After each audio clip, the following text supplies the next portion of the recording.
জাতিসংঘ সাধারণ পরিষদের অধিবেশনে বাংলায় ভাষণ দেবেন প্রধান উপদেষ্টা।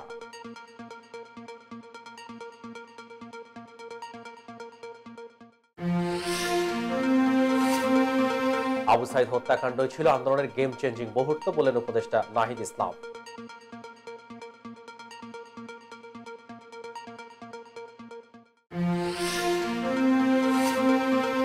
নিউ ইয়র্কের মেয়রের বিরুদ্ধে দুর্নীতির অভিযোগ।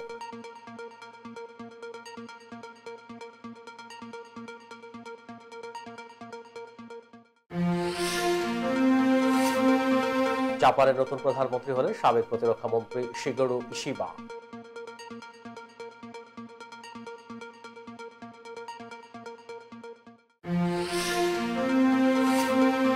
ভারতে হিন্দু সম্প্রদায়ের উৎসবে পানিতে ডুবে 46 জনের মৃত্যু।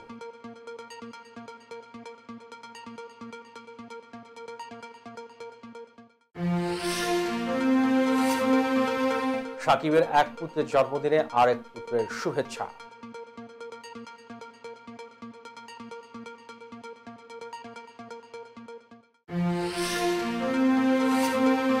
এবং কানপুরে বাংলাদেশি সমর্থককে পেটালো ভারতীয়রা, হাসপাতালে টাইগার রবি।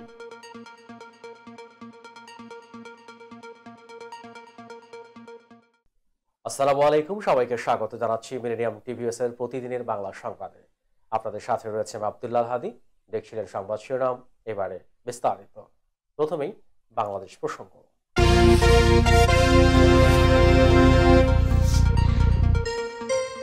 অন্তর্বর্তী সরকারের প্রধান উপদেষ্টা ডক্টর মোহাম্মদ ইউনূস শুক্রবার জাতিসংঘ সাধারণ পরিষদের ৭৯তম অধিবেশনে ভাষণ দেবেন। প্রধান উপদেষ্টার প্রেস উইং নিশ্চিত করেছে তার ভাষণটি হবে বাংলায়।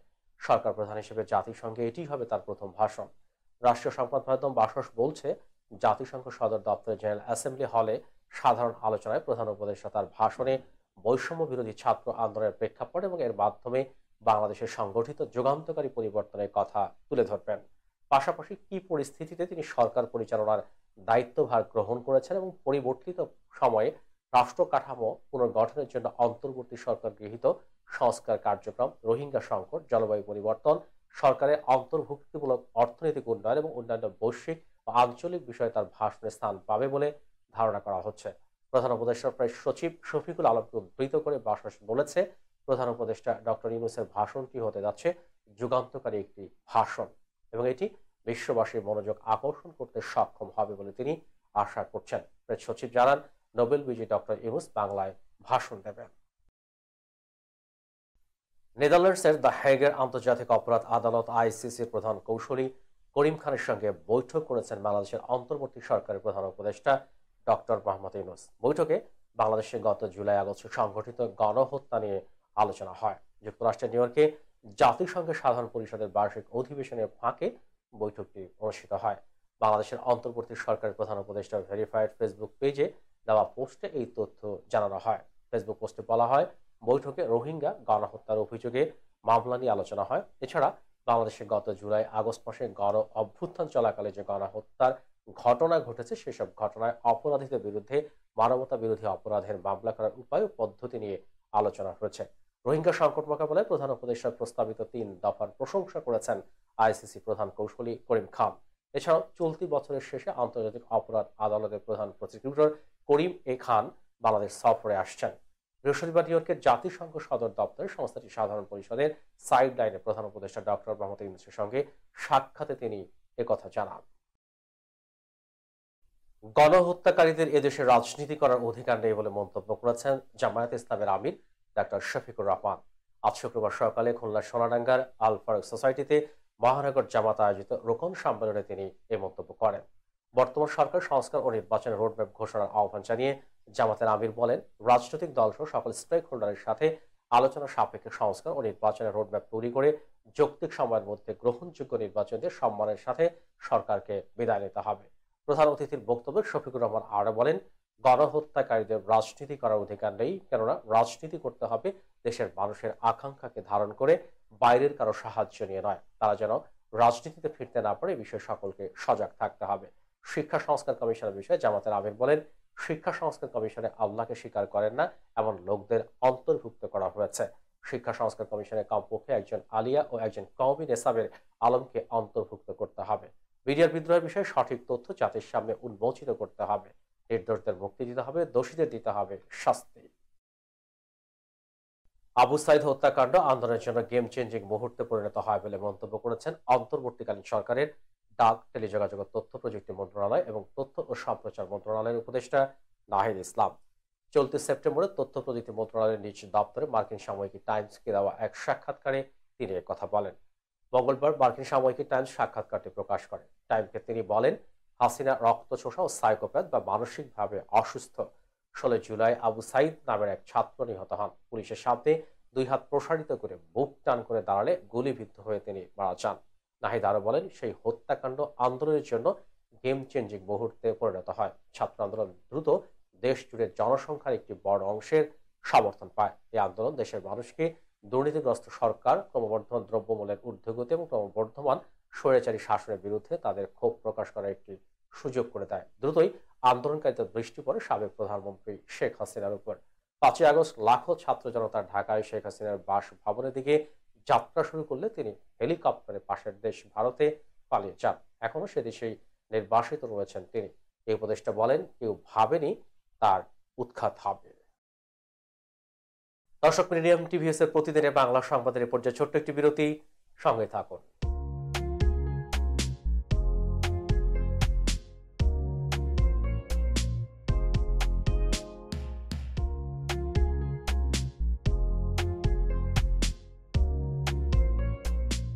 কি ব্যাপার, অমন মূর্তির মতো করে দাঁড়িয়ে আছো কেন? পাগল হয়ে গেলে নাকি? প্র্যাকটিস করছি। কি প্র্যাকটিস করছো? কেন লিভিং স্ট্যাচুরে দাঁড়িয়ে কি করে ভিক্ষা করে দেখালি? আমার ট্যাক্স নিয়ে ঝামেলা চলছে, ল্যান্ড প্রপার্টি নিয়ে ঝামেলা চলছে। এগুলো সমাধান না হলে কিছুদিন পর আমাকে ওইভাবে দাঁড়িয়ে ভিক্ষা করতে হবে।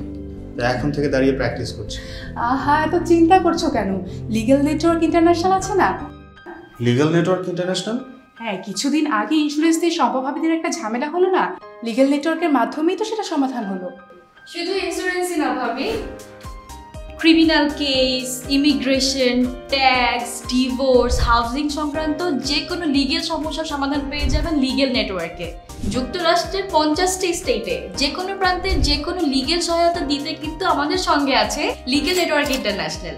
শুধু তাই নয়, লিগেল নেটওয়ার্কে আছেন যুক্তরাষ্ট্রের স্বনামধন্য সব লয়ার, যাদের আইনি সহায়তায় যে কোনো লিগেল সমস্যার সমাধান পেয়ে যাবেন খুব সহজেই।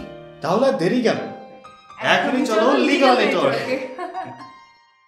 I'm Nasrin Mosnu, immigration attorney.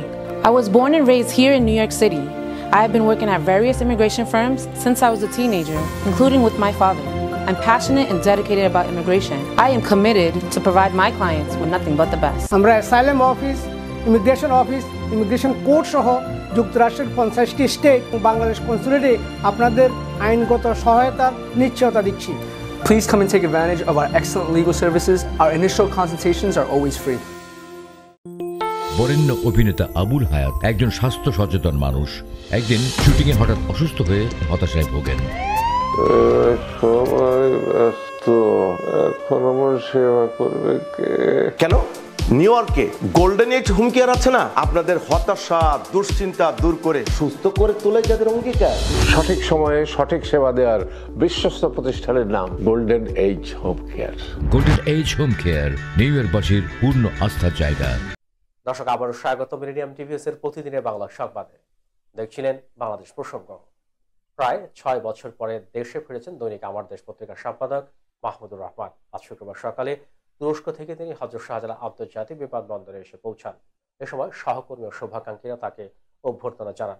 Mahmudur Rahman বলেন, পরাজিত ফ্যাসিবাদ বিদেশে বসে তার বিদেশি প্রভু এবং বাংলাদেশের এজেন্টদের নিয়ে বিপ্লবকে নস্যাৎ করার অপচেষ্টা চালাচ্ছে। উপস্থিত শুভাকাঙ্ক্ষীদের উদ্দেশ্যে তিনি বলেন, আপনাদের কাছে আমার অনুরোধ, আপনাদের মধ্যে যেন কোনো অনৈক্য না আসে। তিনি জানান, বিগত আওয়ামী লীগ সরকার তার বিরুদ্ধে শতাধিক মামলা দায়ের করেছে। আইনজীবী এখনো পর্যন্ত 107টি মামলার হিসাব আমাকে পাঠিয়েছে। আরো মামলা থাকতে পারে। সেই মামলার মধ্যে একটি উদ্ভট এবং বিচিত্র এক মামলা আমাকে 7 বছরের সাজাও শুনিয়েছে সরকার, বলেন তিনি।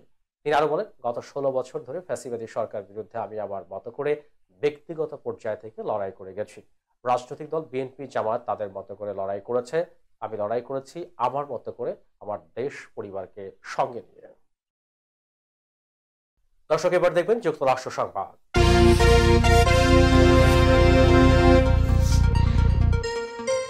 দুর্নীতির অভিযোগের মুখোমুখি new York city mayor Eric Adams. অনেকদিন ধরেই ফেডারেল দুর্নীতি তদন্তের পর স্থানীয় সময় গতকাল বুধবার তার বিরুদ্ধে অভিযোগ দায়ের করা হয়। নিউ ইয়র্ক টাইমসের প্রতিবেদনে তথ্য জানা গেছে। প্রায় 3 বছর আগে অপরাধ দমনের প্রতিশ্রুতি দিয়ে নিউ ইয়র্কের মেয়র নির্বাচিত হয়েছিলেন অ্যাডামস, কিন্তু তিনি ও তার প্রশাসনের শীর্ষ কর্মকর্তাদের একটি চক্র একাধিক ফেডারেল দুর্নীতির অভিযোগের অংশ হিসেবে তদন্তের মুখোমুখি হয়েছেন। দুর্নীতির অভিযোগে অভিযুক্ত হলে নিউ ইয়র্ক সিটির এই পর্যন্ত 110 জন মেয়রের মধ্যে দায়িত্বে থাকা অবস্থায় এমন পরিস্থিতির মুখোমুখি হওয়া প্রথম মেয়র হবেন অ্যাডামস। যদিও এই অভিযোগ মিথ্যা ও ভিত্তিহীন বলে দাবি করেছেন তিনি। ডেমোক্র্যাট এই রাজনৈতিক দাবি করেছেন মামলা হলে তা মিথ্যার উপর ভিত্তি করে করা সম্পূর্ণ ভুয়া অভিযোগ হবে। তিনি দায়িত্ব পালনরত অবস্থায় মামলার বিরুদ্ধে লড়াইয়ের প্রত্যয় জানিয়েছেন। ডেমোক্র্যাট এই রাজনীতিবিদ এক ভিডিও বিবৃতিতে বলেন, আমি জানি আমি নির্দোষ, আমি যদি অভিযুক্ত হই তাহলে অনুরোধ জানাবো যেন নিউ ইয়র্কবাসী সত্যটি জানতে পারে। নিউ ইয়র্কবাসীর প্রতি ধৈর্য ধরা ও তার জন্য প্রার্থনা করার অনুরোধ জানিয়েছেন অ্যাডামস। তিনি বলেন, আমার শক্তির পুরোটা দিয়ে এই অন্যায়ের বিরুদ্ধে লড়াই করব। ডেমোক্র্যাট অনেক প্রভাবশালী রাজনৈতিক কর্মকর্তা অ্যাডামসকে পদত্যাগের আহ্বান জানিয়েছেন, কিন্তু অ্যাডামস এই দাবি প্রত্যাখ্যান করে মেয়র পদে থেকেই অভিযোগের বিরুদ্ধে লড়াই করে যাবেন বলে জানিয়েছেন। যুক্তরাষ্ট্রের দক্ষিণ পশ্চিমাঞ্চলের উপকূল রাজ্য ফ্লোরিডা আঘাত এনেছে শক্তিশালী হারিকেন হেলেন। ঝড়ের তাণ্ডবে অন্তত 3 জনের মৃত্যু হয়েছে, মৃত্যুর সংখ্যা আরও বাড়তে পারে। স্থানীয় কর্মকর্তাদের বরাতেই খবর জানিয়েছে CNN. Hurricane Helen category 4 hurricane হিসেবে শুক্রবার সকালে রাজ্যের বিগ বেল্ট এলাকায় আছড়ে পড়ে। এরপর এটি ক্যাটাগরি 1 হারিকেনের রূপ নেয়। এটি এখন জর্জিয়ার উপর দিয়ে বয়ে যাচ্ছে। ন্যাশনাল হারিকেন সেন্টার বলছে ঘূর্ণিঝড়টি ফ্লোরিডা ও জর্জিয়ায় ব্যাপক তাণ্ডব চালিয়েছে। ফ্লোরিডা ও জর্জিয়া সহ পার্শ্ববর্তী রাজ্যগুলোতে প্রচন্ড গতির বাতাসের সঙ্গে ব্যাপক বৃষ্টি হচ্ছে। ঝড়ের তাণ্ডবে বহু ঘরবাড়ি উড়ে গেছে। ফ্লোরিডা ও জর্জিয়ায় ভেঙে পড়েছে বিদ্যুৎ ব্যবস্থা। পাওয়ার হাউস .us এর তথ্য মতে ফ্লোরিডা, জর্জিয়া এবং সাউথ ও নর্থ ক্যারোলিনায় প্রায় 22 লাখ গ্রাহক বিদ্যুৎবিহীন হয়ে পড়েছে। হারিকেন হেলেনের ব্যাপারে যুক্তরাষ্ট্র 5.5 কোটিরও বেশি মানুষকে আবহাওয়া সতর্কতা জানানো হয়েছে। শুক্রবার সকালে এটি আঘাত হানার পরই এবিসি চ্যানেল জর্জিয়ায় হুইলার কাউন্টিতে 2টি মৃত্যুর খবর জানায়। দর্শক, মিলেনিয়াম টিভিএস এর প্রতিদিনের বাংলা সংবাদের পর্যায়ে ছোট্ট একটি বিরতি, সঙ্গেই থাকুন।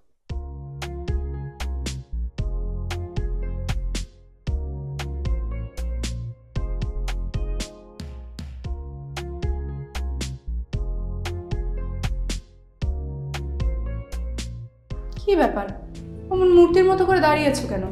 পাগল হয়ে গেলে নাকি? প্র্যাকটিস করছি। কি প্র্যাকটিস করছো? কেন লিভিং স্ট্যাচুরে দাঁড়িয়ে কি করে ভিক্ষা করে দেখালি? আমার ট্যাক্স নিয়ে ঝামেলা চলছে, ল্যান্ড প্রপার্টি নিয়ে ঝামেলা চলছে। এগুলো সমাধান না হলে কিছুদিন পর আমাকে ওইভাবে দাঁড়িয়ে ভিক্ষা করতে হবে। তো এখন থেকে দাঁড়িয়ে প্র্যাকটিস করছি। আহা, এত চিন্তা করছো কেন?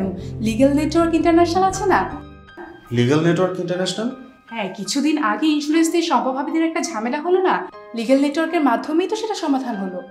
শুধু ইন্স্যুরেন্সই না ভাবি, criminal case, immigration, tax, divorce, housing সংক্রান্ত যে কোনো লিগেল সমস্যার সমাধান পেয়ে যাবেন লিগেল নেটওয়ার্কে।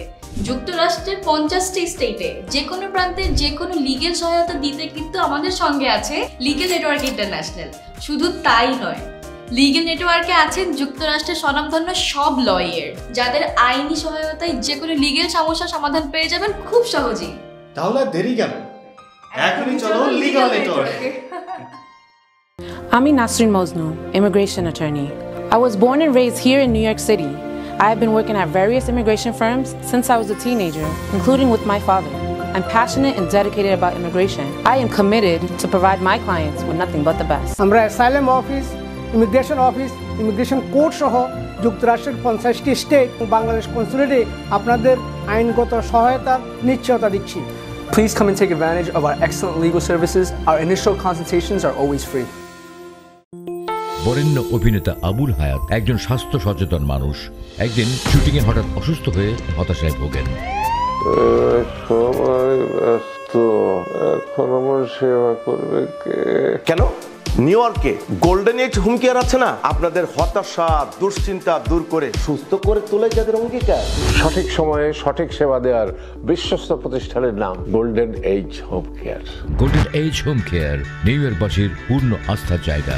দর্শক, আবার স্বাগত মিলেনিয়াম টিভিএস এর প্রতিদিনের বাংলা সংবাদে। দর্শক, এবার দেখবেন আন্তর্জাতিক সংবাদ।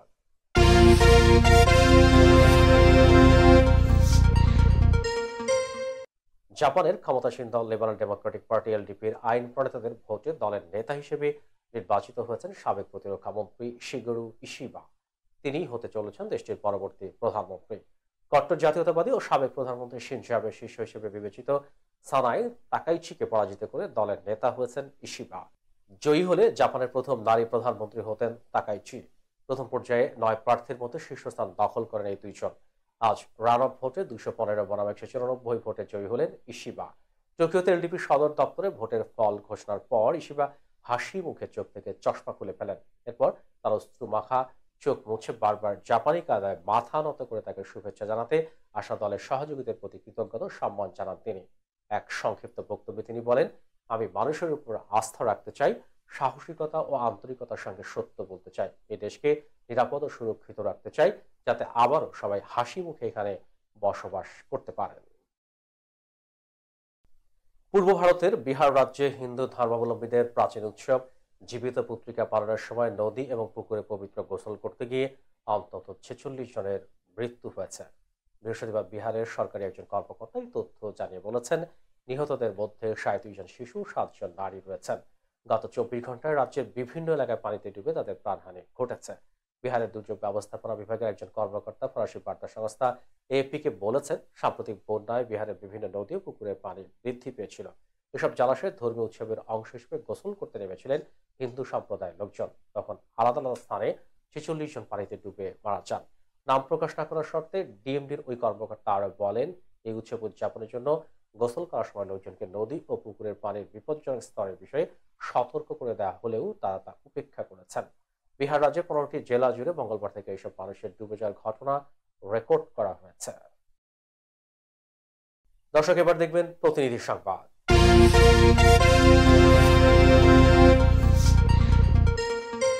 ইসরায়েলি, আমেরিকান ও আরব ইসরায়েলরা, বিশেষ করে নতুন প্রজন্মের আমেরিকানরা এবং দ্বৈত নাগরিকত্বের অধিকারীরা জোরালো কণ্ঠে যুদ্ধাপরাধী প্রধানমন্ত্রীকে থামানোর আহ্বান জানিয়েছেন। তাদের মতে তিনি শুধুমাত্র ক্ষমতায় থাকার জন্য নিজের মতামত পোষণ করছেন এবং জনগণকে ধ্বংসের পথে ঠেলে দিচ্ছেন। দেশের নাগরিকদের জীবন, মানবতা এবং ব্যবসার সম্পত্তি প্রতিনিয়ত ধ্বংস হচ্ছে। বক্তারা 7 অক্টোবর 2023 থেকে প্রতিদিনের পরিস্থিতির উপর কথা বলছেন যে এই অপরাধীর জন্য কারা দায়ী, হামাস, আমেরিকান নাকি ইসরায়েলি সশস্ত্র বাহিনী। সবাইকে নিরপরাধ মানুষ হত্যা বন্ধ করতে হবে। সব পক্ষকে একসাথে আসতে হবে, দুর্নীতিগ্রস্ত শাসনকে থামাতে হবে। যুদ্ধাপরাধীদের বিচারের আওতায় এনে আজীবন কারাদণ্ড দিতে হবে। সবাইকে একত্রিত হয়ে ইসরায়েলি আমেরিকানদের গাজা থেকে ফিরিয়ে আনতে হবে এবং শান্তি প্রতিষ্ঠা করতে হবে। এই প্রতিবেদনটি পাঠিয়েছেন মিলেনিয়াম টিভি প্রতিনিধি গ্র্যাট মার্চান্ট। দর্শক, মিলেনিয়াম টিভিএস এর প্রতিদিনের বাংলা সংবাদের এরপর আবার ছোট্ট একটি বিরতি, সঙ্গে থাকুন।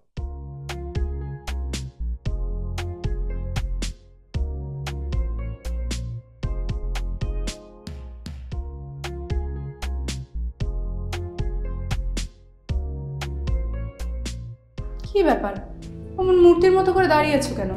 পাগল হয়ে গেলে নাকি? প্র্যাকটিস করছি। কি প্র্যাকটিস করছো? কেন লিভিং স্ট্যাচুতে দাঁড়িয়ে কি করে ভিক্ষা করে দেখনি? আমার ট্যাক্স নিয়ে ঝামেলা চলছে, ল্যান্ড প্রপার্টি নিয়ে ঝামেলা চলছে। এগুলো সমাধান না হলে কিছুদিন পর আমাকে ওইভাবে দাঁড়িয়ে ভিক্ষা করতে হবে। তো এখন থেকে দাঁড়িয়ে প্র্যাকটিস করছি। আহা, এত চিন্তা করছো কেন? লিগ্যাল নেটওয়ার্ক ইন্টারন্যাশনাল আছে না? Legal network international? হ্যাঁ, কিছুদিন আগে ইন্স্যুরেন্স দিয়ে সম্পভাবীদের একটা ঝামেলা হলো না, লিগ্যাল নেটওয়ার্কের মাধ্যমেই তো সেটা সমাধান হলো। শুধু ইন্স্যুরেন্সই না ভাবি, criminal case, immigration, tax, divorce, housing সংক্রান্ত যে কোনো লিগেল সমস্যার সমাধান পেয়ে যাবেন লিগেল নেটওয়ার্কে। যুক্তরাষ্ট্রের 50টি স্টেটে যে কোনো প্রান্তে যে কোনো লিগেল সহায়তা দিতে কিন্তু আমাদের সঙ্গে আছে লিগেল নেটওয়ার্ক ইন্টারন্যাশনাল। শুধু তাই নয়, লিগেল নেটওয়ার্কে আছেন যুক্তরাষ্ট্রের স্বনামধন্য সব লয়ার, যাদের আইনি সহায়তায় যে কোনো লিগেল সমস্যার সমাধান পেয়ে যাবেন খুব সহজেই। তাহলে দেরি কেন? এখনই চলো লিগ্যাল নেটওয়ার্কে। I'm Nasrin Mosnu, immigration attorney. I was born and raised here in New York City. I have been working at various immigration firms since I was a teenager, including with my father. I'm passionate and dedicated about immigration. I am committed to provide my clients with nothing but the best. আমরা asylum office, immigration court সহ যুক্তরাষ্ট্রের 50টি state ও বাংলাদেশ কনসুলেটে আপনাদের আইনগত সহায়তার নিশ্চয়তা দিচ্ছি। Please come and take advantage of our excellent legal services. Our initial consultations are always free. বরেণ্য অভিনেতা আবুল হায়াত একজন স্বাস্থ্য সচেতন মানুষ। একদিন শুটিংয়ে হঠাৎ অসুস্থ হয়ে হতাশায় ভোগেন। সবাই ব্যস্ত, এখন আমার সেবা করবে কে? কেন নিউ ইয়র্কে গোল্ডেন এজ হোম কেয়ার আছে না, আপনাদের হতাশা দুশ্চিন্তা দূর করে সুস্থ করে তোলে যাদের অঙ্গীকার। সঠিক সময়ে সঠিক সেবা দেওয়ার বিশ্বস্ত প্রতিষ্ঠানের নাম golden age home care. Golden age home care New ইয়র্কবাসীর পূর্ণ আস্থার জায়গা। দর্শক, আবারও স্বাগত মিলেনিয়াম টিভিএস এর প্রতিদিনের বাংলা সংবাদে। দর্শক, এবার দেখবেন বিনোদন সংবাদ।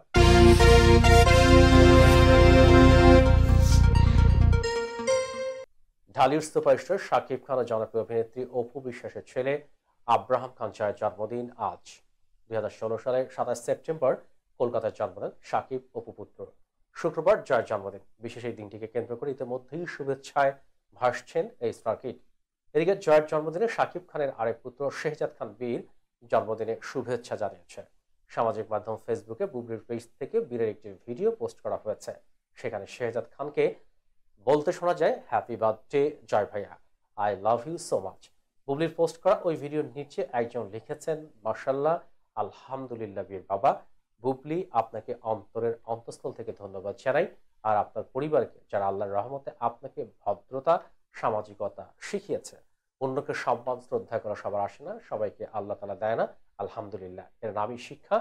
ব্যক্তিগত বিষয় ব্যক্তিগত রেখে অন্যকে বুঝতে না দিয়ে মানুষকে ছোট না করে ভালো ব্যবহার দিয়ে সমাজকে সুন্দর করা যায়।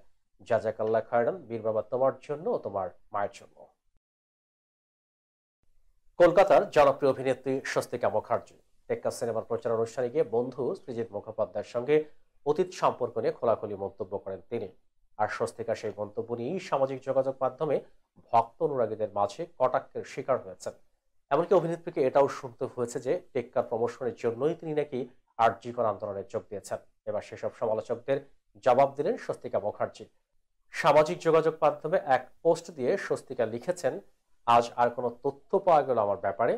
গত 1 মাসে এত কিছু জানলাম, নতুনভাবে চিনছি নিজেকে। মানুষ এত কিছু জানে আমার ব্যাপারে যা আমি নিজেই জানি না। পুরনো তথ্য নব্য প্যাকেজে পাওয়া গেলেও চলবে। তিনি বলেন, কেউ জানলে বা খবর পেলে একটু শেয়ার করবেন। খুব অস্থির লাগছে, একটাও গালাগাল নেই, সমালোচনা নেই, কার্টুন নেই, মিম নেই, বয়কট পর্যন্ত নেই। অভ্যেসটা এমন খারাপ হয়ে গেছে, এই কয়েকদিনে মনে হচ্ছে আবার একা হয়ে গেলাম। আরেকটি পোস্টে তার অতীত সম্পর্ক প্রেম নিয়ে যারা ট্রল শুরু করেছেন তাদেরকে উদ্দেশ্য করে লিখেছেন, ওহে আরেকটা কথা আগের পোস্টে লিখতে ভুলে গিয়েছি, আমি প্রেম করে কাজ পাওয়া থামাবো না। 24 বছর ধরে শুধুমাত্র প্রেমের উপর আমার গোটা ক্যারিয়ারটা দাঁড়িয়ে আছে। শেষে তার ভাষ্য, আগামী বছরগুলোও তাই থাকবে। এই সিদ্ধান্ত নিলাম, প্রেম দীর্ঘজীবী হোক। সেই পোস্টেই সৃজিত মুখোপাধ্যায়কে ট্যাগ করে টেক্কা ছবিতে তাকে কাস্ট করার জন্য ধন্যবাদ জানিয়ে অভিনেত্রী লিখেন, এক্স প্রেম ধরে নিয়ে কষব। দর্শক, এবার দেখবেন খেলার সংবাদ।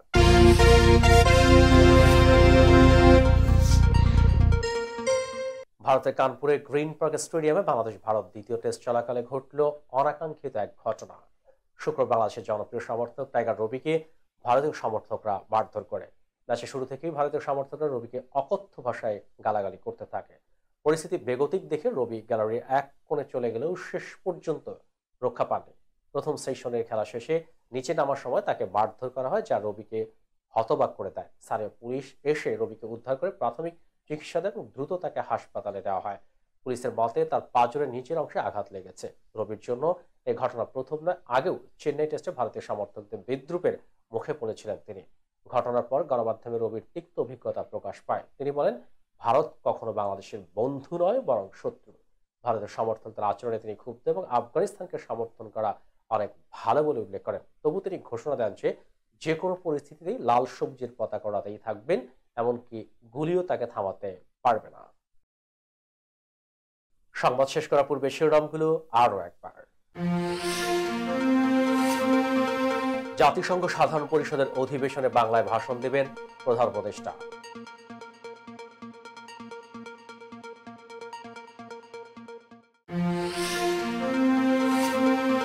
আবু সাইদ হত্যাকাণ্ডই ছিল আন্দোলনের গেম চেঞ্জিং মুহূর্ত বলেন উপদেষ্টা নাহিদ ইসলাম।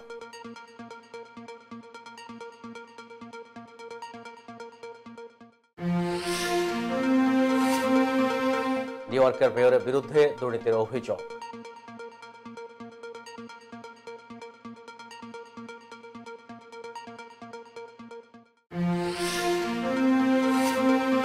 জাপানের নতুন প্রধানমন্ত্রী হলেন সাবেক প্রতিরক্ষা মন্ত্রী শিগেরু ইশিবা।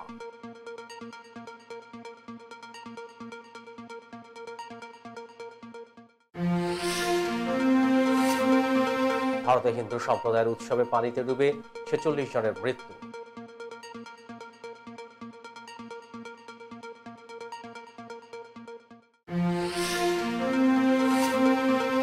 সাকিবের এক পুত্রের জন্মদিনে আরেক পুত্রের শুভেচ্ছা।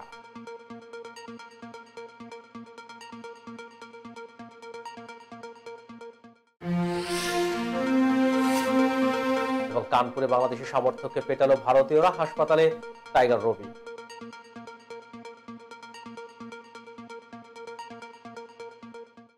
এই ছিল মিলেনিয়াম টিভিএস এর প্রতিদিনের বাংলা সংবাদে।